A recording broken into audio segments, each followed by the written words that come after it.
Qualche secondo per posizionarsi, però intanto cominciano a guadagnare l'ingresso gli amici del coro Eleonora d'Arborea di Oristano.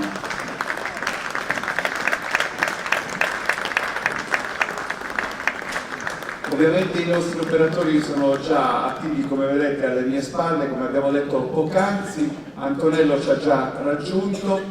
Mentre disponi io vi anticipo che canteranno San Matteo, che è un brano che fa parte del repertorio dei Crodaioli, quindi testo e musica di Beppi De Marzi, che è il loro direttore storico e fondatore di questa formazione molto nota, che è stata ospite anche della città di Nuoro in diverse occasioni. Antonello Manca ovviamente dirige anche questa volta l'ampia compagine, quindi il coro Eleonora d'Arborea di Oristano.